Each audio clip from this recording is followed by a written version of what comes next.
Amén. Muy bien, hermanos. Muchas gracias. Nosotros estamos en una serie de sermones que se llama Ladrones de la Alegría. ¿Ya?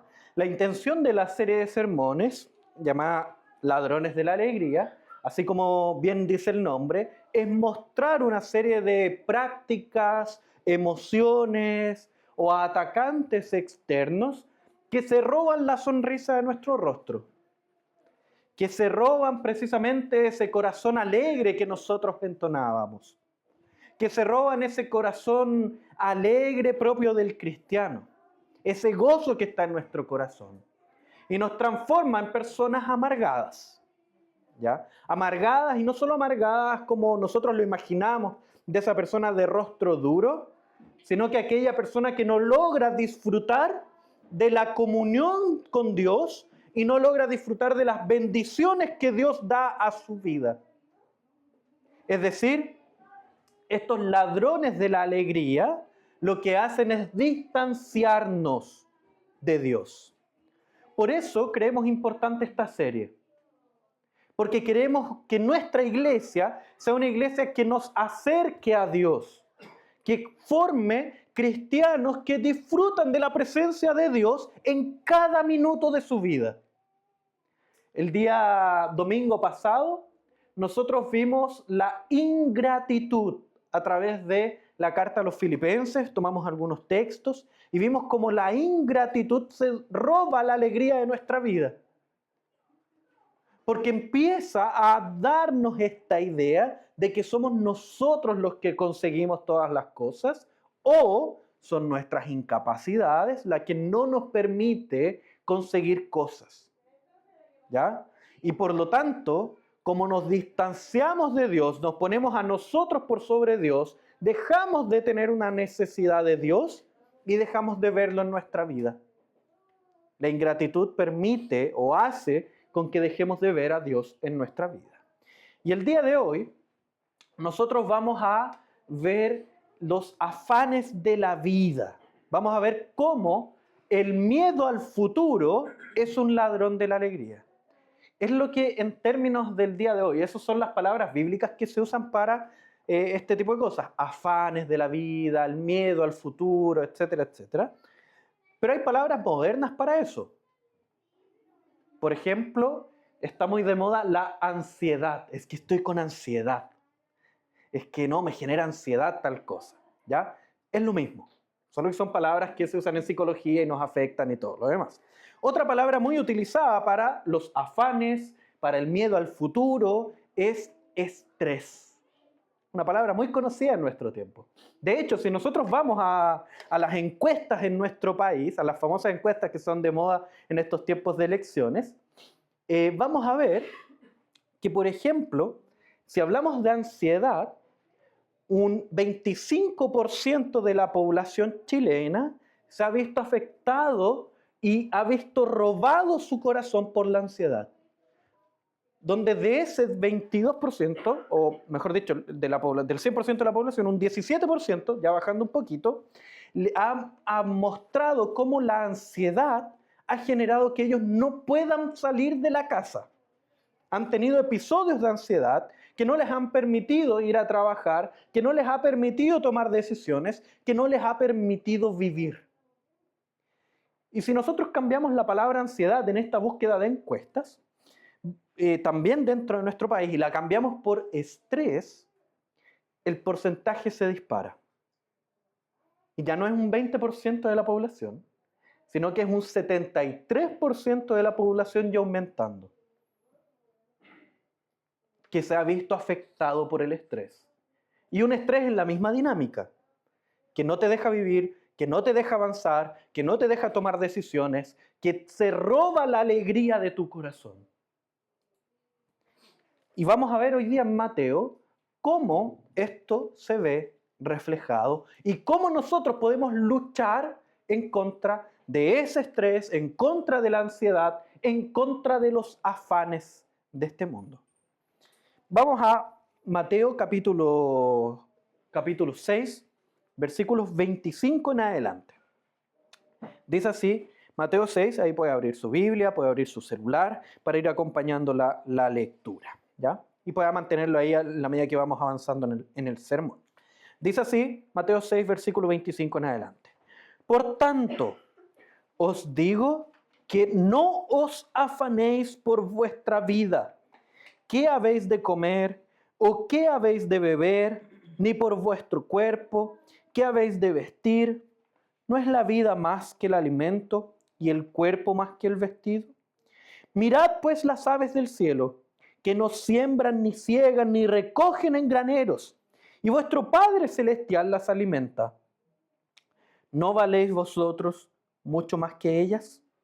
¿Y quién de vosotros podrá, por mucho que se afane, añadir a su estatura un codo? Y por el vestido, ¿por qué os afanáis? ¿Por qué os afanáis? Considerad los lirios del campo, cómo crecen, no trabajan ni hilan, pero os digo que ni aun Salomón con toda su gloria se vistió así como uno de ellos. Y si la hierba del campo, que hoy es y mañana se echa en el horno, Dios la viste así, ¿no hará mucho más a vosotros, hombres de poca fe? No os afanéis, pues, diciendo, ¿qué comeremos? ¿O qué beberemos? ¿O qué vestiremos? Porque los gentiles buscan todas estas cosas, pero pues vuestro Padre Celestial sabe que tenéis necesidad de todas estas cosas. Mas, buscad primeramente el reino de Dios y su justicia, y todas estas cosas os serán añadidas. Así que, por lo tanto, no os afanéis por el día de mañana, porque el día de mañana traerá su afán. Basta cada día su propio mal. ¿Qué es lo que vamos a ver hoy día en este texto que acabamos de trabajar?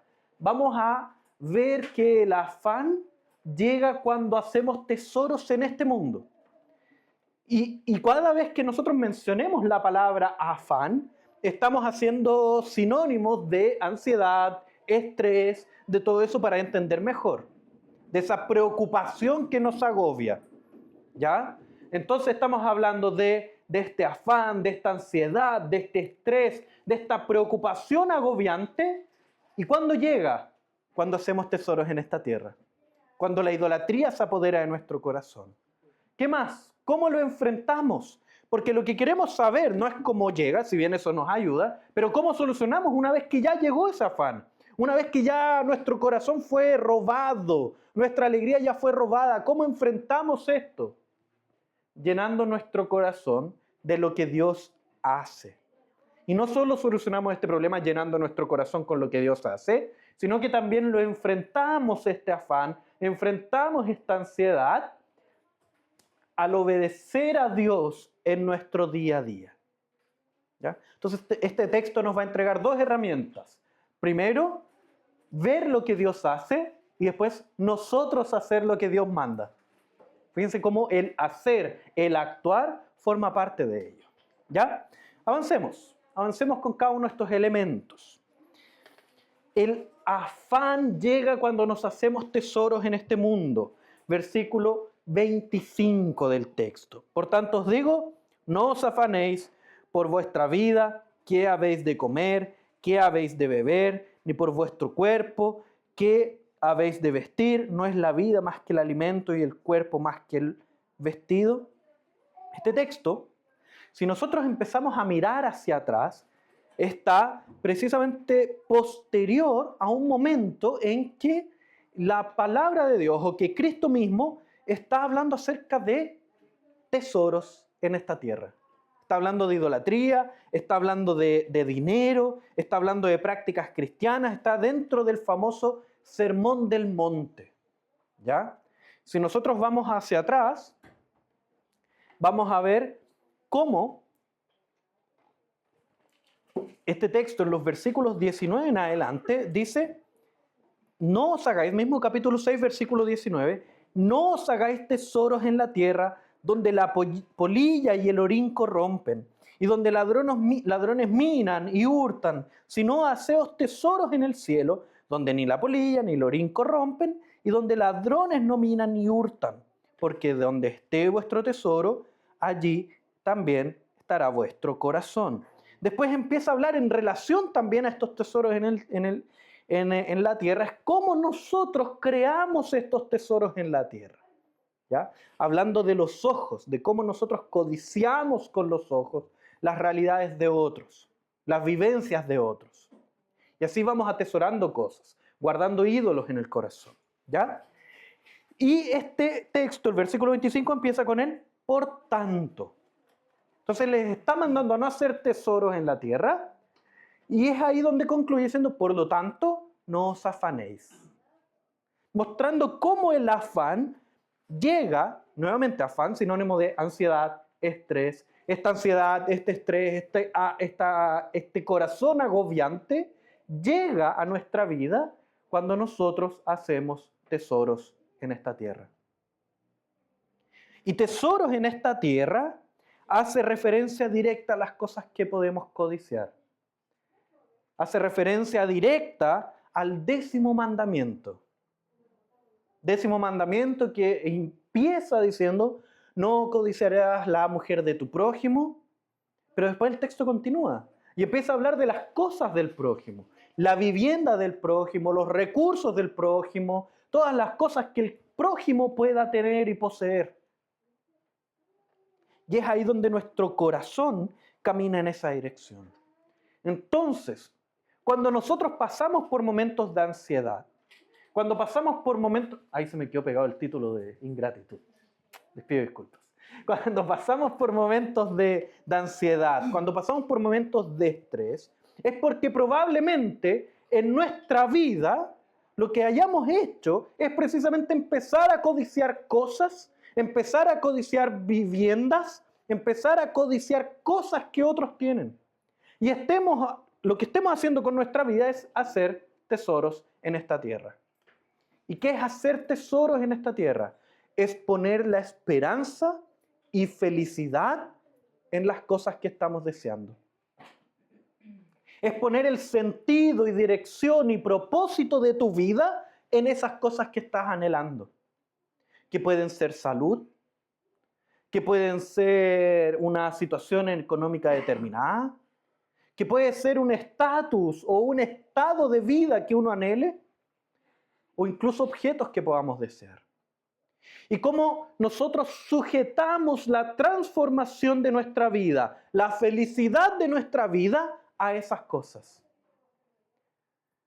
Pucha, ¿cómo se arreglaría mi vida si yo tuviera X o tuviera Y? ¿Cómo se arreglaría mi vida si yo lograra obtener un sueldo determinado? Así podría pagar todos mis compromisos económicos, podría sustentar mi hogar y más encima me quedaría un poquito para ahorro. Y más encima me quedaría un poquito para ayudar a otros. Y fíjense cómo estamos sujetando la transformación de nuestra vida, incluso las buenas obras, a un determinado ingreso en el caso de ese ejemplo. O a tener ciertas cosas, tener cierta posesión, cierta posición, cierto estatus. Cuando el movimiento del corazón debería ser al revés. Nosotros transformar nuestra vida conforme a la voluntad de Dios y a partir de ahí Dios estará actuando. Eso ocurre en nuestra vida. Nosotros podemos caer en ese afán, en esa ansiedad, cuando hacemos ¿qué cosa? Poner nuestra esperanza en las cosas de este mundo. ¿Y por qué nos afanamos? ¿Por qué nos estresamos? ¿Por qué nos llenamos de ansiedad en esos momentos? Cuando nosotros hacemos ese ejercicio del corazón de hacer tesoro en esta tierra. ¿Por qué? Porque dejamos de reconocer que Dios es aquel que gobierna. Y si no es Dios el que gobierna, entonces ¿quién gobierna? Nosotros. Y ahí viene el problema, ahí viene la desesperación, ahí viene el sufrimiento. ¿Por qué? Porque de alguna manera conocemos nuestras incapacidades. De alguna manera, en el fondo de nuestro corazón, sabemos que no podemos. Una vez que sacamos a Dios de la ecuación, absolutamente todo se cae a nuestro alrededor. Y es ahí donde viene la ansiedad, es ahí donde viene la desesperanza. Porque somos polvo, porque somos finitos. Nosotros cantamos una canción hace poquito que habla de la felicidad. Soy feliz con mi Dios. Eso recién entonábamos. Y no sé si usted se dio cuenta que la melodía no tiene nada que ver con la felicidad. No sé si se dio cuenta de esa disonancia, de esa discoordinación entre la letra en sí con la música. Donde la letra dice, soy lo más feliz del mundo. Soy feliz con Jesús, soy feliz con mi Dios. Pero al mismo tiempo la música es, soy feliz con mi Dios. Y está hecha para ser así. Porque cuenta la historia que esta canción fue escrita por alguien que había acabado de perder a sus hijas y a su esposa en un naufragio. Y es ahí donde él logra encontrar el consuelo en Cristo. No desaparece la tristeza, está presente en el fondo. Porque está bien entristecerse por esas pérdidas. Está bien entristecerse por la pérdida de los seres queridos. Está bien entristecerse por las situaciones que podamos estar viviendo. Pero aún así, la esperanza de nuestro corazón está en Cristo Jesús. Y es ahí donde nosotros podemos ver este proceso de no agobiarse.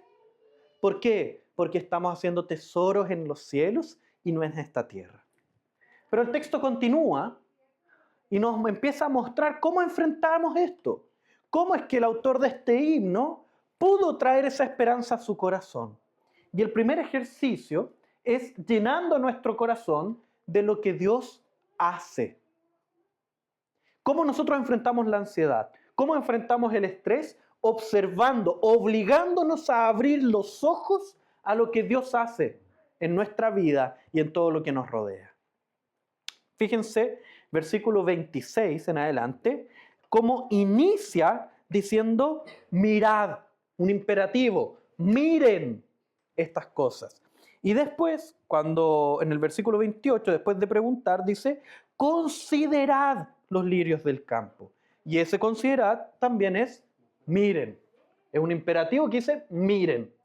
Miren, traigan a su corazón. Está obligándonos a mirar cosas. ¿Por qué nos obliga a mirar cosas? Como dice el texto, las aves del cielo, que no siembran, no ciegan, no recogen, vuestro Padre Celestial las alimenta. También nos muestra, versículo 28, dice, considerar los lirios del campo, cómo crecen, no trabajan ni hilan. Pero os digo que ni aun Salomón, con toda su gloria, se vistió así como uno de ellos. Ni aun Salomón, con todos sus recursos económicos, esa es la idea de gloria, ni aun Salomón, con todos sus recursos económicos, logró vestirse como estos lirios del campo, que Dios los viste. Entonces miren la obra de Dios en las aves, miren la obra de Dios en la creación. ¿Y por qué este imperativo de mirar, de considerar y todo eso? Porque está relacionado con lo anterior, está relacionado con lo que está en el versículo 22 y 23. Entonces los invito a ir para allá, que lleva como título en la Reina Valera, la lámpara del cuerpo. Fíjense lo que dice. La lámpara del cuerpo es el ojo. Así que si tu ojo es bueno, todo tu cuerpo estará lleno de luz.